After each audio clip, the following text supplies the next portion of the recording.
Boa noite. Estou aqui hoje, vou fazer uma live super legal para conversar sobre a vida do Amilcar de Castro, grande escultor, conhecido, enfim, pelo Brasil todo, mineiro. E eu convidei o Rodrigo de Castro, filho dele, para conversar com a gente, contar um pouco mais dessa história. Vou esperar o Rodrigo entrar. E já convido ele de vir da tela. Vou só aumentar um pouquinho o som aqui. Pronto.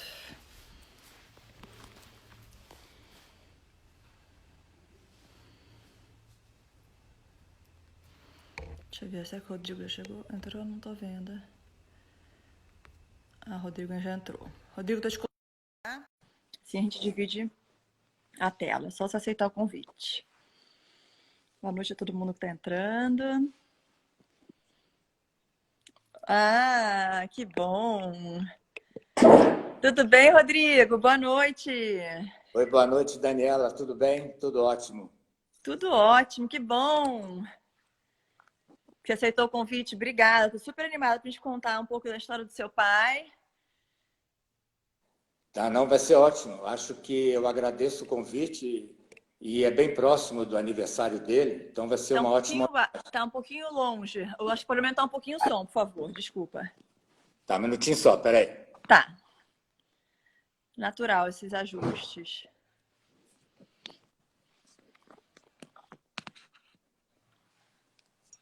Melhorou? Melhorou? Mais ou menos, não tá muito alto o som, não. Vou tentar falar mais alto, então. Ah, então tá. Tá Tá bom. melhor? Tá bom. Então o pessoal tá falando que tá bom. O pessoal tá falando que tá bom. Então tá ótimo. Vamos lá. Tá Que bom. bom, né? Vai ser bem, calhar bem na época do centenário dele, que fazia agora dia 8 de junho, né? É isso. Aniversário dia 8, então vai ser bem próximo da data. Que ótimo, que bom, maravilha. Você tá com uma tela sua atrás? É uma tela minha. Ai, delícia, que bom. Então, todo mundo tá escutando bem, que ótimo, então. Então, vamos lá. Eu acho que o pessoal tá entrando devagarzinho. Vamos começar a contar um pouquinho da história dele. Quando ele virou artista? O que você sabe dizer pra gente quando ele resolveu ser? Eu sempre foi desde criança. Bom, não foi desde criança. Meu pai fez faculdade de Direito orientado pelo meu avô, que era juiz, foi juiz, desembargador, e meu pai, primeiro filho, seguiu a carreira do pai dele, o que era até natural na época. Mas, em 45, ele se forma em Direito Tá.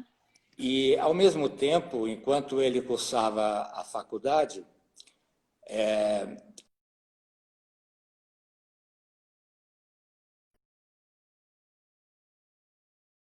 perto da Veiga Guiar, para criar uma escola de artes, e essa escola foi criada no Parque Municipal de Belo Horizonte. E meu pai, ele morava ali, a um quarteirão do parque, então ele ia frequentar as aulas do Guiar.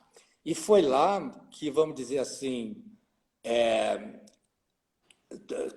acendeu dentro dele o gosto de ser um artista e Uhum. fazer da arte o caminho da vida dele. Que legal. Então, oi. Demais. Não, não tô ouvindo, falando que legal. Então foi na Ah, escola então, do Guinhara, em Minas, então. Ele então aí, gostou.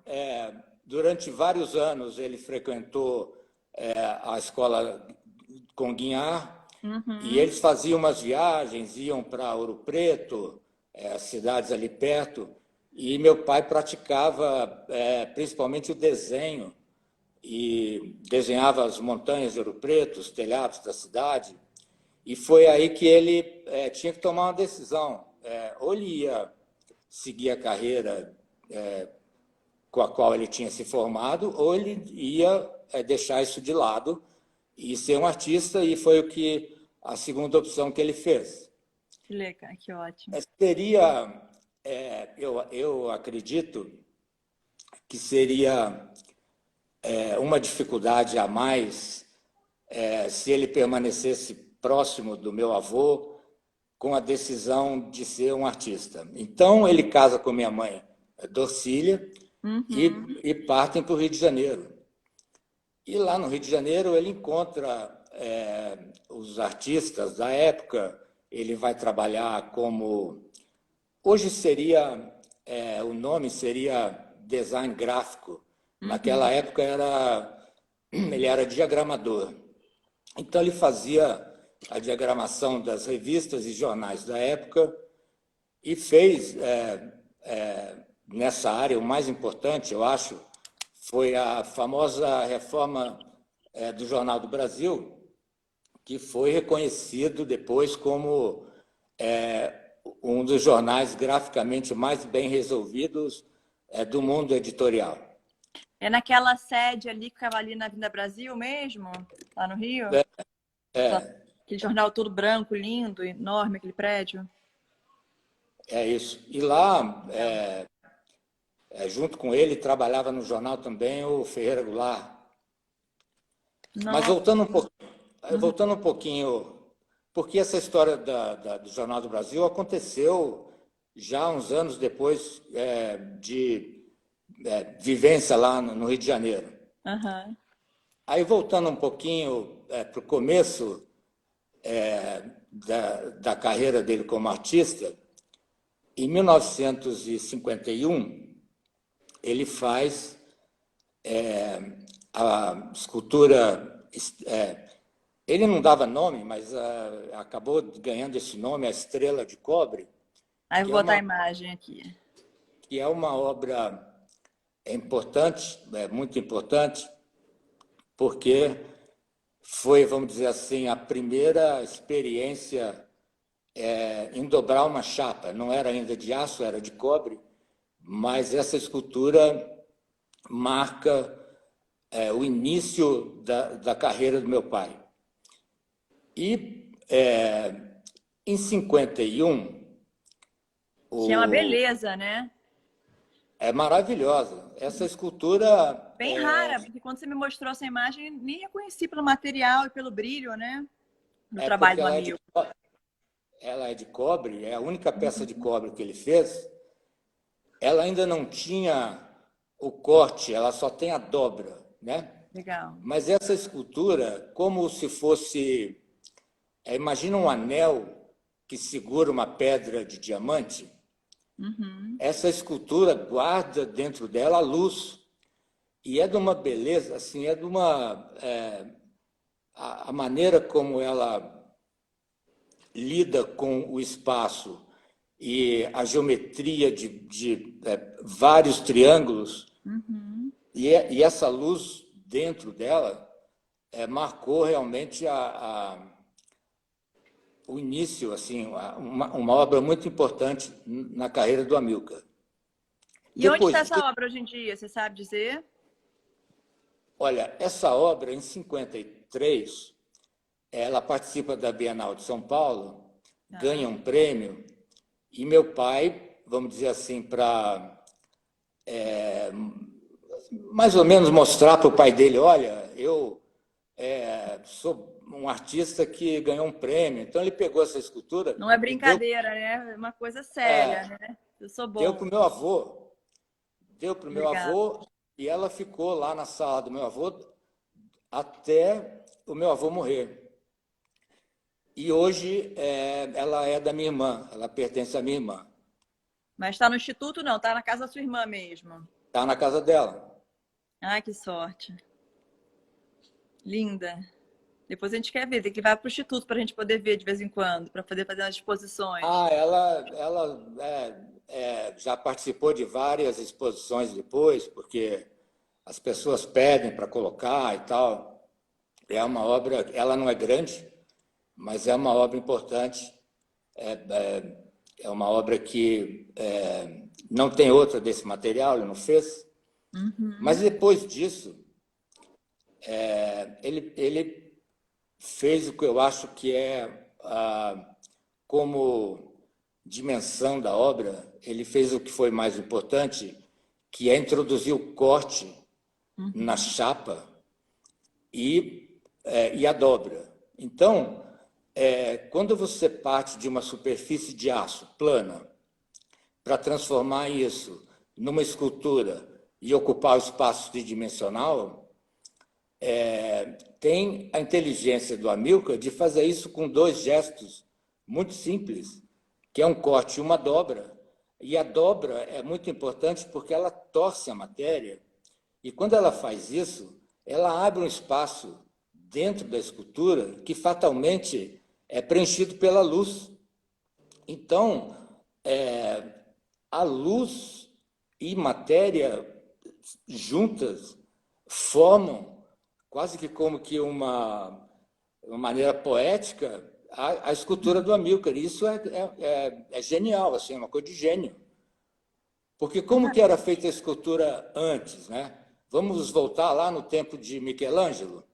Você partia de um bloco de matéria, que por si só, o ponto de partida já é tridimensional, e o artista ia tirando daquele bloco, esculpindo tudo que não era a obra. E que no final desse processo, o que restava era a obra pronta e finalizada. Esse processo era a maneira de se pensar a escultura e durou séculos. Michelangelo foi um mestre em fazer isso, outros também fizeram. E o Amilcar parte de uma chapa de aço plana e transforma isso e muda a maneira de pensar e abre caminho para você ver que é possível fazer escultura de outra forma. E isso é feito... É tão incrível porque o material é tão rígido, ele faz uma leveza como se fosse uma precisão cirúrgica, né? Como se fosse realmente um material leve. É impressionante, né? É porque a luz que entra dentro da obra e faz parte da obra transforma toneladas de aço em poesia. Então, isso aí é uma coisa genial. E isso é feito com inteligência e sensibilidade do Amilcar.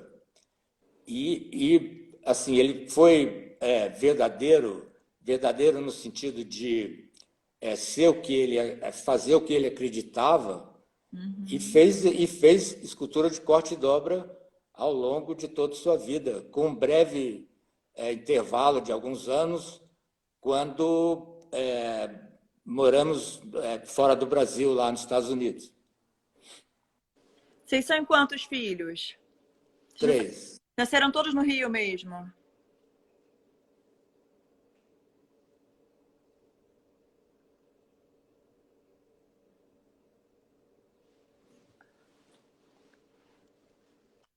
Oi, oi, oi. Está me ouvindo? Estou te ouvindo. Deu uma pausa. Oi. Deu uma pausa. Minha mãe teve... É porque eu vou ter que segurar o celular, porque a bateria está acabando. Ixi, Maria. Eu vou ter que segurar ele na minha mão e conectar o cabo, tá bem? Tá bem, tá bem.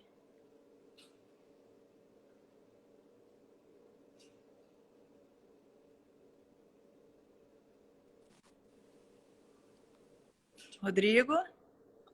Oi, tudo bem? Tudo bom. Vamos lá, então. Tá ótimo. Maravilha. Obrigada. Daí você falou que vocês foram morar fora. Eu tinha perguntado quantos irmãos vocês são, quantos filhos. Somos em 3 irmãos. Eu nasci em Belo Horizonte, a minha irmã também, e meu irmão nasceu, acho que 10 anos depois, foi a Rapa do Tacho, assim, aí ele já é carioca. Ah, boa. São só ele que é carioca, então. Só ele é. É uma foto antiga do seu pai. Legal. Daí vocês foram para Nova York, ficaram um tempo fora. Sim, mas lá meu pai teve que encontrar uma maneira de continuar fazendo a sua obra e não era muito fácil, não era muito comum uma pessoa, uma empresa, e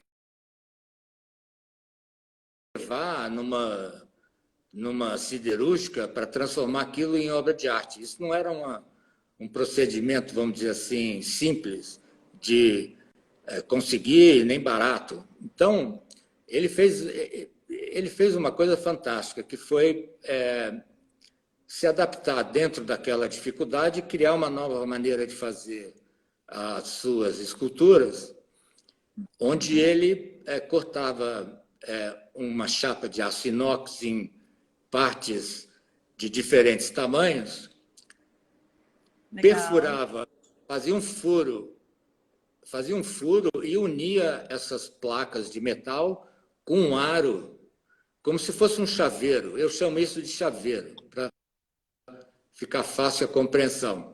Obras, ele ganhou pela segunda vez a Guggenheim. Então, ele tinha ganho a primeira vez e, com o que ele fez lá, ganhou a segunda vez. O prêmio quando Guggenheim? Foi. Mas ele foi para alguma residência? Ele foi convidado para alguma residência? Por isso vocês foram para Nova York? Ele ganhou, em 68, ele ganhou o prêmio da Bolsa Guggenheim. Ah, legal. E para você receber esse prêmio, você tinha que morar lá. Então, a família foi toda para lá. É uma residência, né, que a gente chama. Então, legal. E aí, em 70, ele ganhou pela segunda vez, deram o prêmio pela segunda vez. Uau! Que incrível. Por essas obras que eram obras diferentes. Quando ele volta, aí ele retoma o corte da obra e segue a carreira dele no que é mais conhecido, que são as esculturas de corte de obra em chapas de aço. Legal. Só mostrando que essa foto são seus pais nessa época em Nova York, né? É que para mim está aparecendo a foto de uma escultura. Não, é do seu pai e da sua mãe em Nova York. Tá, deve ter algum problema técnico aqui, mas tudo bem. Tem foto aqui, deles. Ver se você vê aí. Tá. Mas não tem importância, tá tudo bem. Daí vocês voltam e voltam para Minas Gerais mesmo, para Belo Horizonte, ou vocês voltam para o Rio? Eu voltei antes por uma questão de... a gente tinha um passaporte com alguns benefícios e algumas obrigações. E meu pai foi avisado que eu corria o risco de ser, pelo draft, eu poderia ir para a Guerra do Vietnã. Então, eu volto para o Brasil antes. E depois, uns anos depois, meu pai volta. Mas quando ele volta, eu já tinha feito a transferência da faculdade e morava em São Paulo.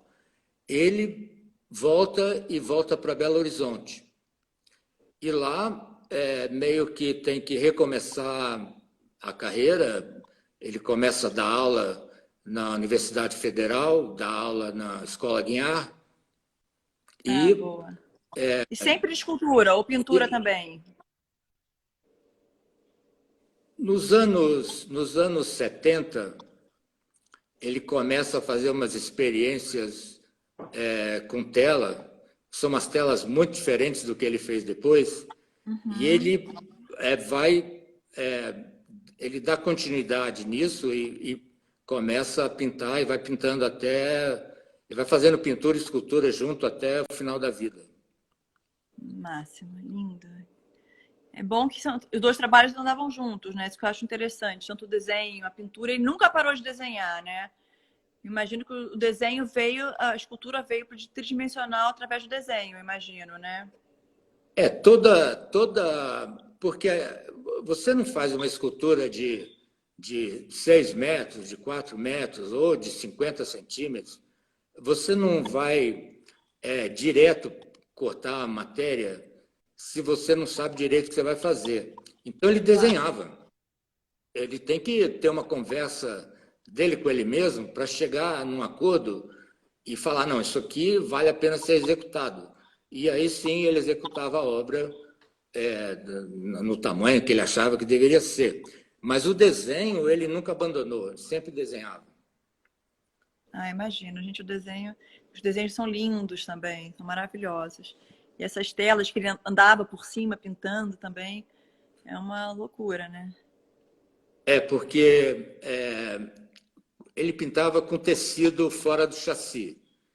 E quando o tecido era uma tela, tem tela lá no Instituto de 8 metros, 10 metros. Então, ele esticava aquilo no chão, tirava o sapato e ia pintando, andando por cima da tela. Tinha umas vassouras que ele usava para dar uma largura na pincelada. Então, tinha umas vassouras e ele andava por cima da tela e ia executando o trabalho. E isso é uma coisa incrível, incrível porque você imagina um tecido de 10 metros de comprimento, depois que você está no terceiro metro, você não sabe direito para onde que você vai, que gesto que você vai fazer, qual a direção. Você olha para trás e você não enxerga, você não tem uma visão do que foi feito para decidir o que vai ser dali para frente. Mas ele fazia isso com a maior simplicidade. É a simplicidade de um gênio, né, gente? É incrível. Realmente, eu estava vendo essas fotos. Essa foto eu não tenho aqui para mostrar. Mas, realmente, o Amílcar era de outro tempo, né? E o jeitinho dele, né? Conta pra gente desse jeitinho, das histórias que ele deixou para você, que eu acho lindas. Bom, tem algumas histórias... Eu vou contar uma história bem lá de trás. Eu era garoto ainda. E meu pai e minha mãe era um casal que era um time. Você joga no gol, cuida da gente não tomar gol, e eu sou centroavante, vou marcar gol no adversário. Então, essa parceria, eles tinham momentos, e a gente passou por vários, onde as águas não eram tão calmas, eram águas turbulentas. E essa turbulência da vida, né? Todo mundo tem. Claro. Meu pai tinha minha mãe. Minha mãe era o leme. Então, ela conduzia a situação para águas mais seguras. Ai, que lindo, gente. Que lindo. Então, eles tinham essa parceria, um casal, e era um time. E um dia, minha mãe foi no cabeleireiro cuidar do cabelo e alguma coisa saiu errado. Alguma coisa deu errado na química de pintar o cabelo, e ela chegou em casa com cabelo verde. Ela chegou em casa com cabelo verde porque... Errou mesmo a tinta, né? Não é que errou um pouquinho, não. Errou muito, né? Errou muito. Era um verde garrafa, um verde de fundo, um verde escuro, sim. E não podia, depois de fazer todo aquele processo, repetir o processo, porque o cabelo não ia resistir. Tinha que esperar um dia, 2, para voltar à cor que ela queria. Mas quando meu pai chegou em casa, ele achou espetacular, ele achou lindo. Ele achou lindo minha mãe de cabelo verde, então ela deixou o cabelo verde e essa cor foi saindo ao longo do tempo. Mas, assim, ela fez isso porque ele achou que estava ótimo. E se você acha que está ótimo, então para mim também está bem, está ótimo. Então, pronto. Que fofa. E depois ela pintou de verde de novo, não? Foi só aquela vez. Não, depois deu certo lá o processo. Bom, deve estar muita gente nessa quarentena saindo cabelo verde por aí, né? Ou roxo, ou de tudo quanto é cor. Nossa, que graça, gente, que graça. Que máximo, demais. Daí vocês nasceram nesse ambiente incrível, né? E você também é artista, as irmãs também são artistas? Não, só você. Eu sou artista, minha irmã fez psicanálise, meu irmão faz design de móveis. Então vocês dois vieram pela veia artística, né? Você e o seu irmão, então. Psicanálise também. Isso. Bacana. É isso, Daniela. Não, maravilha. E conta pra gente também da história que você falou que ele ensinava não ensinava os outros a pescar, mas ensinava como fazer, que eu acho tão bonito também. É porque um amigo meu Um amigo meu que teve muita proximidade com meu pai, que também é um artista, é o Manfredo de Souza Neto. Uhum. Ele falou para mim o seguinte: seu pai, uma das coisas que eu admirava demais no seu pai, além da obra, que é óbvio que eu gosto muito, mas era a maneira lacônica com que ele dizia coisas contundentes. Então, meu pai, a maneira dele ensinar, a maneira dele falar, não era trazendo para você as respostas, mas ele deixava, essa maneira lacônica, é porque ele deixava lacunas que você tinha que preencher pensando naquilo, ele provocava você a pensar. E te provocando a pensar, ele fazia com que você descobrisse em você mesmo a resposta que você estava buscando. E essa era a maneira que ele fazia as coisas. E então ele nunca me ensinou, olha, Rodrigo, isso é assim, assim, assim. Não, não. A conversa não era assim, entendeu? A conversa era dar material para você evoluir dentro do seu próprio pensamento e encontrar a resposta. Então era assim que era meu pai. Ele te desenvolvia, né? Ele fazia você pensar, né? Incrível isso. Fazer você pensar. E ele tem umas frases muito boas, assim. Então tem uma coisa que ele falava assim: você,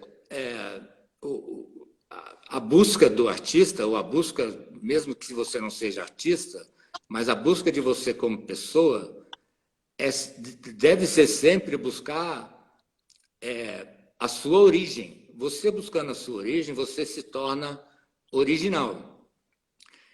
E a busca por essa origem é você se aproximar o mais possível de você mesmo.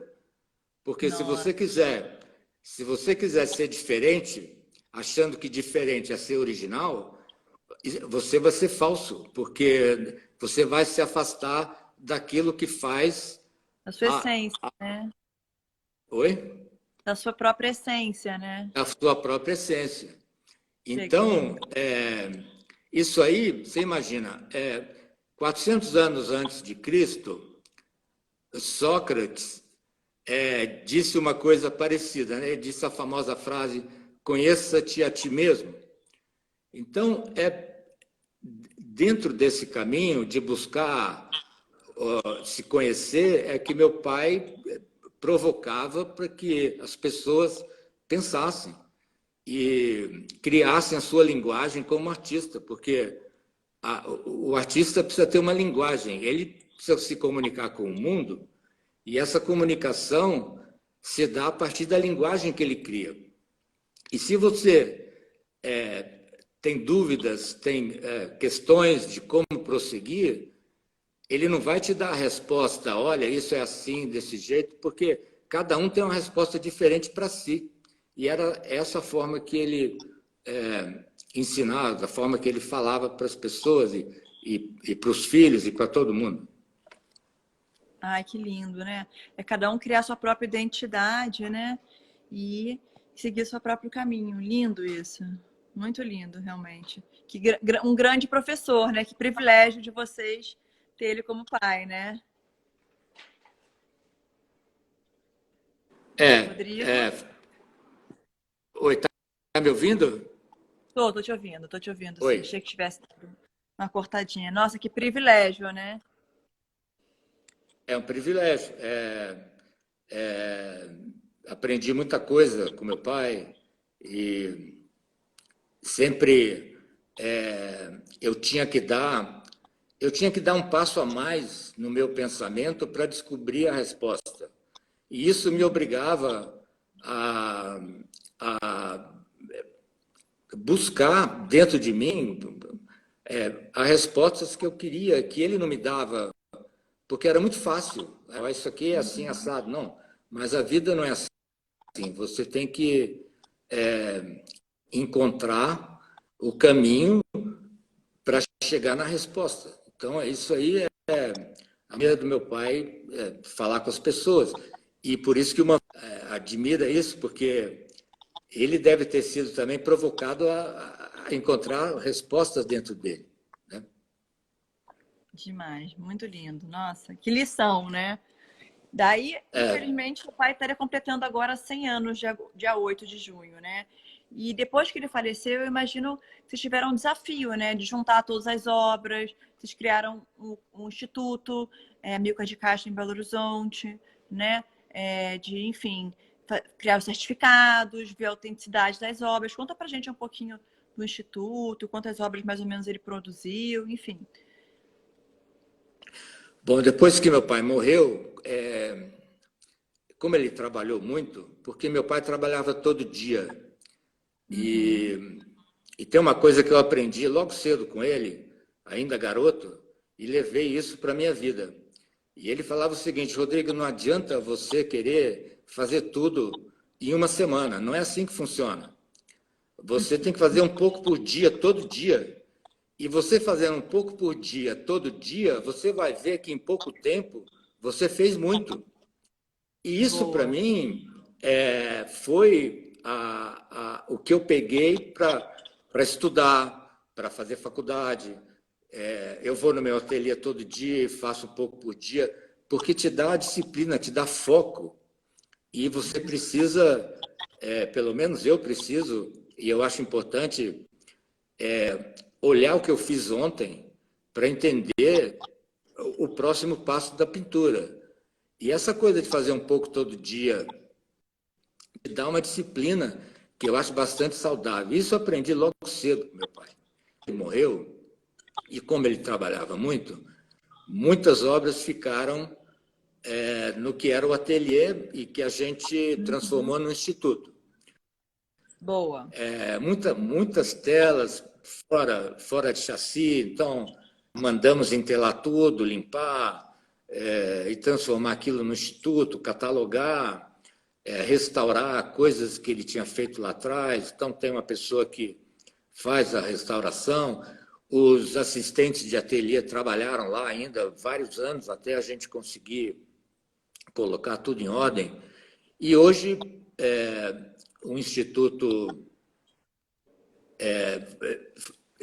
funciona, quer dizer, é uma coisa que existe, que está de pé, que funciona, não tem uma... A gente nunca teve um apoio externo, mas o Instituto é um lugar muito bacana, tem Como é as lindo, obras né? que estão lá. Oi? Um prédio lindo que vocês construíram no Instituto. O prédio é obra do Allen Roscoe. Allen foi um grande amigo do meu pai. Eu digo que essa proximidade fez com que eu ganhasse um irmão mais velho, que é uma pessoa fantástica, e ele é o arquiteto que fez o instituto. Era o ateliê, né, do meu pai, que virou o instituto. Então é obra, Fica projeto onde? e construção.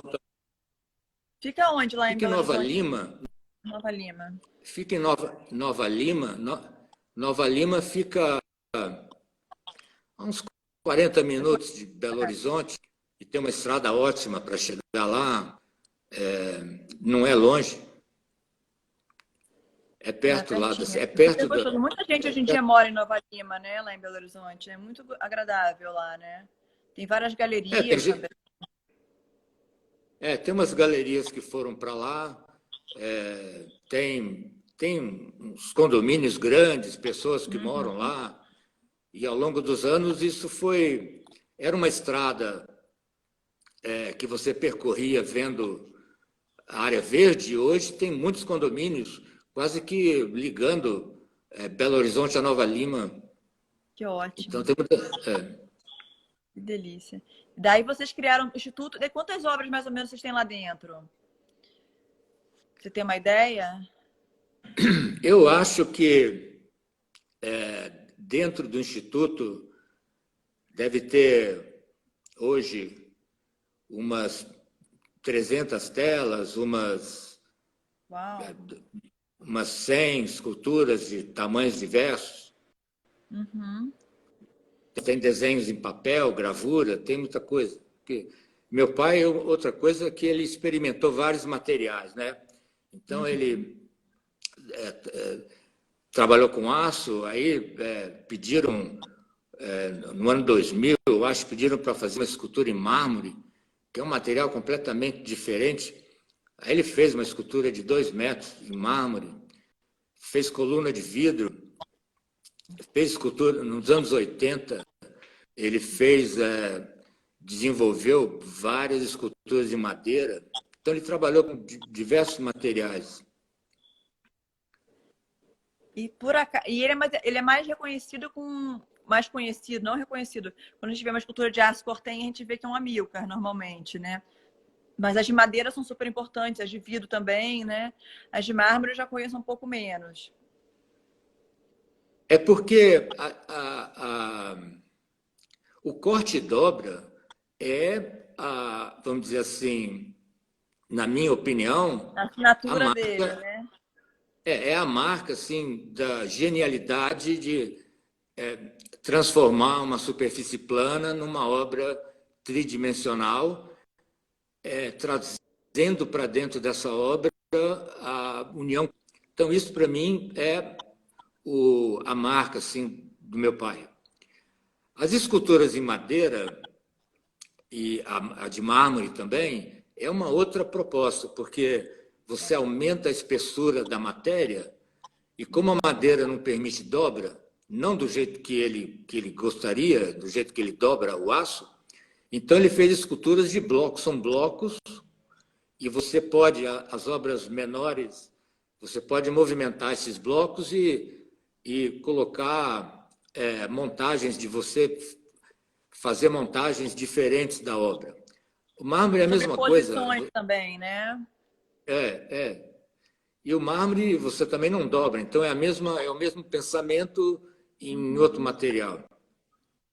Não, demais, demais. Não, incrível. E também ele tinha uma relação com a música também que te influenciou muito, né? Com a música clássica. A música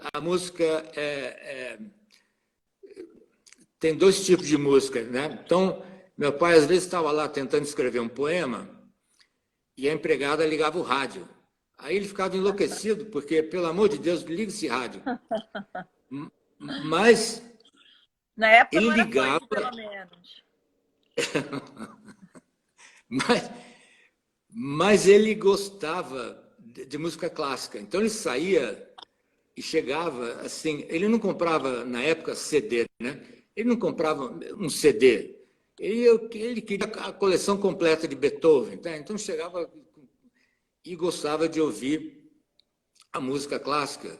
E ele falava o seguinte, no pensamento dele, ele me falava assim, Rodrigo, quando você toca o piano, meu pai nunca tocou piano, tá? É só o que ele pensava, e nem eu. Mas ele dizia assim, olha, quando você toca o piano também toca em você. Então, quando você pinta uma tela, a tela também pinta você. Tem que ter esse diálogo. E esse diálogo, ele falava de Beethoven, né? Esse diálogo de Beethoven com o piano é tão espetacular porque ele chega na essência de quem ele é e produz essa maravilha que a gente está ouvindo. Isso uma conversa assim, ali, ouvindo Beethoven com ele. Nossa, que demais. Nossa, que profundo. Nossa, que experiência incrível. Muito bom. Maravilha, Rodrigo. Tô amando essas histórias. O que mais você contar pra gente? Qual é mais a história do seu pai que a gente pode contar? Conta pra gente os seus projetos do centenário. Que ia fazer 100 anos. Tinham várias exposições aí agendadas, que pode ser que vem mais pro final do ano, né? Conta pra gente. Eu tinha, ao longo do começo do ano, tinha conversado com várias instituições, museu, galeria e tal, surgiram outros convites, e surgiu o convite inesperado, coisas para a gente fazer ao longo desse ano para comemorar o centenário. Então, com toda essa situação difícil que a gente está passando, é claro que os eventos que eram para acontecer no primeiro semestre foram cancelados. Claro. E, claro, lógico. E o que a gente está ainda programado para o segundo semestre é uma possível exposição no MUB, aqui em São Paulo, Que lindo. uma possível exposição no Paulo da Zé, lá em Salvador, uma em Brasília, na Selma Albuquerque. Como isso estava previsto para o segundo semestre, o que a gente está tentando conversar é se vai ser viável ou não fazer isso lá para o final do ano, novembro, mas não sei, talvez sim, talvez não, né? E o que a gente vai fazer agora que eu falo talvez inaugurando dia 15 desse mês, Opa, que é uma bom. mas é uma exposição virtual, né? A gente vai montar uma exposição física na galeria, filmar essa exposição montada. Qual? Na Silvia Sintra. Na Silvia. Não, isso vai ser aqui em São Paulo, na Dan Galeria. Ah, tá. Tá? Tá bom. E então vai ser uma exposição virtual que é o que é possível de se realizar agora. A Silvia é uma grande parceira, ela já trabalhava com meu pai há muitos anos, e quando ele faleceu, é claro que eu mantive a parceria, e ela é uma grande pessoa, uma grande admiradora da obra e da pessoa do meu pai, e fez Ela coisas trabalha com ele incríveis. há anos, né? Eu acho que ele é marchand, Anos, trabalha com ele há mais tempo. e ela fez coisas muito bacanas, assim, Uhum. aquela exposição no Paço das Artes de 89, foi assim, organizado por ela. Colocamos uma estrela, não essa de cobre, mas uma estrela de 3 metros, ali na Vieira Soto, no Leblon. Nossa, que máximo.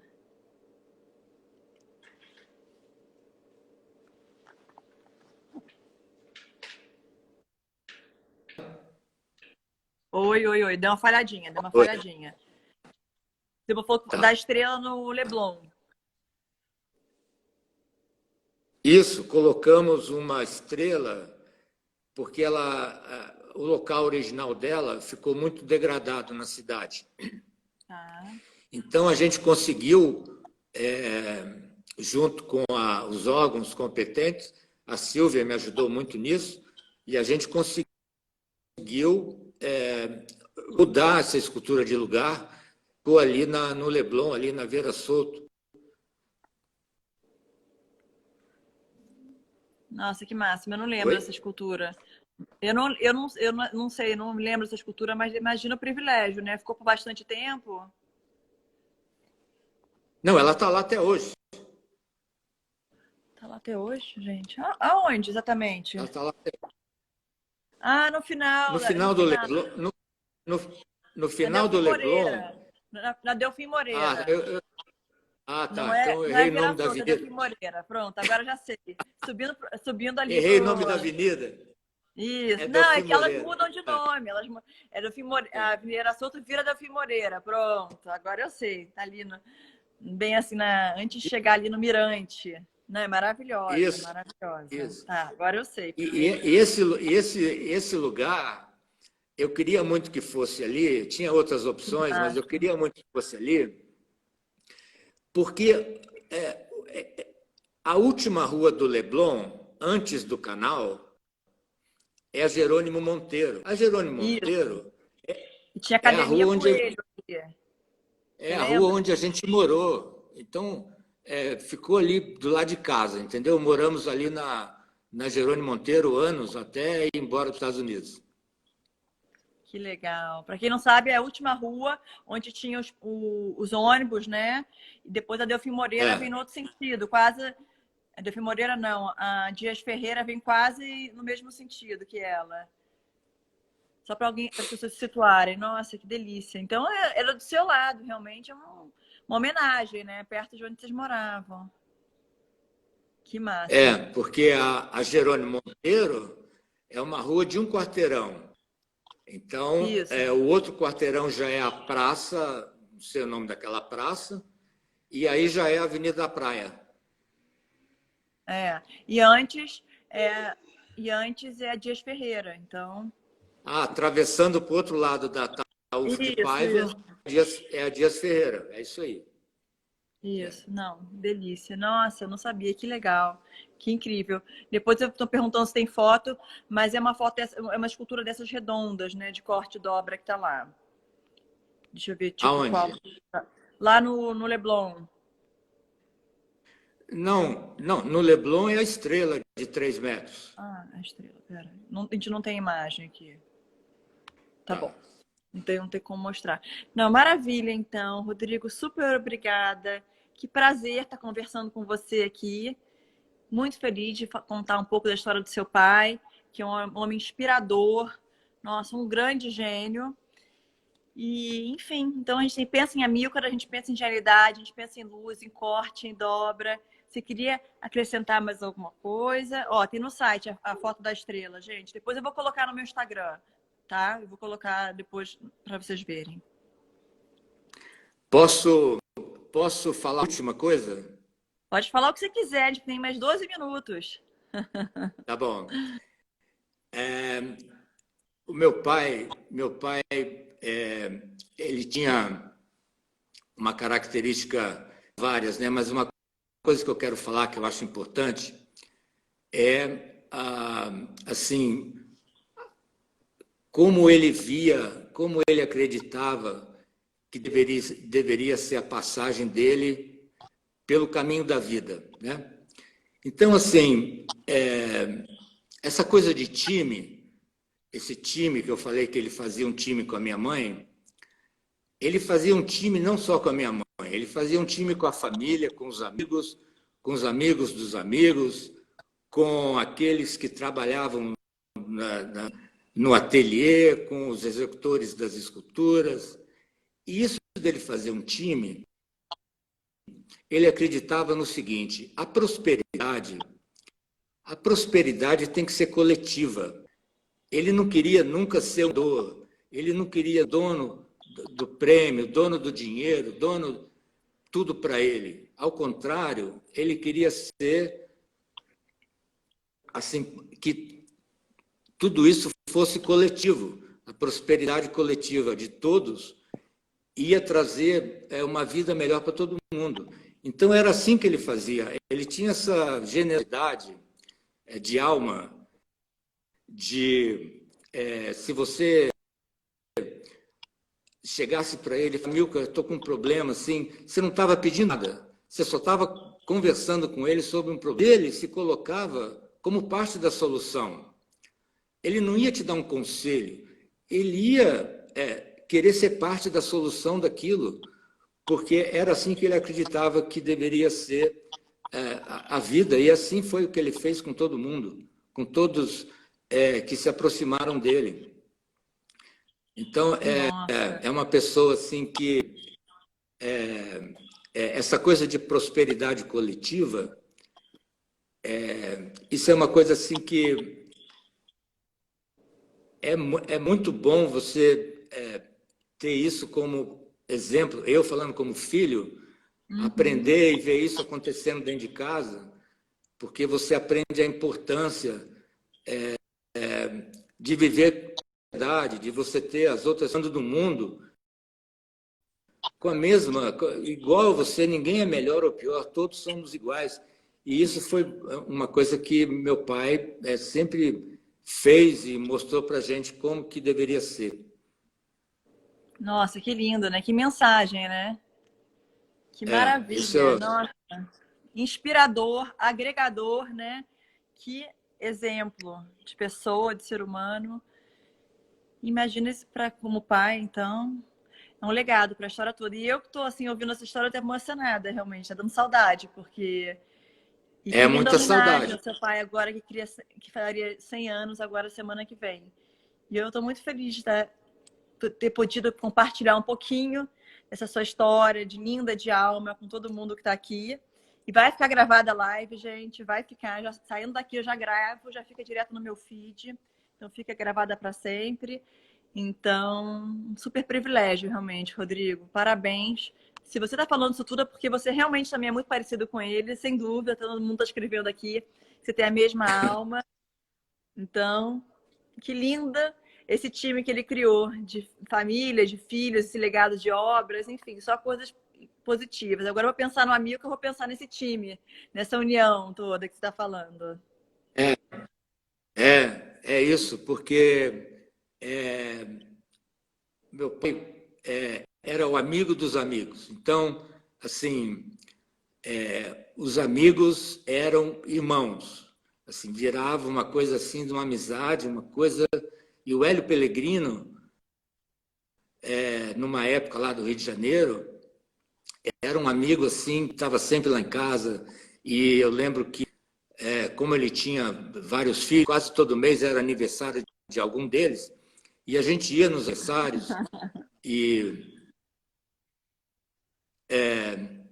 eu e minha irmã e convivíamos com os filhos mais ou menos da nossa idade. O Elinho, o Elinho é o Hélio filho, o Hélio Pellegrino convivia com a gente, então eles são muito grandes. Ferreira Goulart foi um amigo de arte e também de dividir ali o trabalho no jornal. Eles trabalharam juntos no jornal e tinha uma amizade bacana. Em Que máxima. Belo Horizonte, ele fez amizades também desse jeito com o Allen. Uma coisa muito bacana foi que um dos melhores amigos dele, ao longo dos anos que ele viveu em Belo Horizonte, foi seu irmão. Foi seu irmão, meu tio, é o irmão mais novo do meu pai. É o único irmão que ele tem. E que ele tinha. Uhum. E os dois fizeram, além dessa coisa de ser irmão, eles criaram uma amizade que era uma coisa... Daniela? Rodrigo?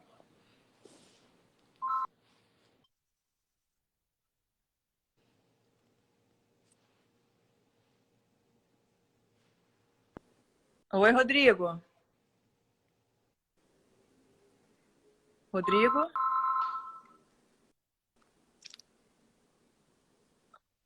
Oi, um pouquinho. Travou. Ai, que lindo. Mas a gente vai ter que infelizmente, terminando. Agora estou te ouvindo. Ah, então tá. A gente vai só terminar o seu raciocínio. Infelizmente, a gente tem que ir terminando, porque a live tem exatamente 58 minutos. Der uma hora, a gente não consegue salvar. Bom, eu agradeço muito, Daniela. Agradeço a oportunidade de poder fazer essa homenagem para o meu pai, falar um pouco da pessoa, da obra, da vida, dos amigos, assim, um resumo que foi o Amilcar na vida e essa oportunidade acho que consegui e conseguimos transmitir essa homenagem do Celso, que ele completaria agora segunda-feira. Obrigado mesmo, valeu demais. Eu quero te agradecer imensamente, porque eu fiquei atrás de você, insistindo para fazer essa live, né, Rodrigo? Porque eu acho que seu pai é um gênio, e depois de ouvir todas as histórias de você, então a gente fica mais apaixonada ainda.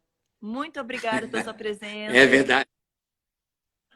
Eu fico pensando agora nesse time enorme que ele criou, tudo que ele agregou, enfim, só coisas maravilhosas. Muito obrigada a todos. Infelizmente, a gente tem que terminar por causa do tempo, mas vai ficar gravado. Acho que se travou de novo. Então. Obrigado, Daniela. Beijo. Um beijo. Beijo a todo mundo e boa noite, gente. Obrigada.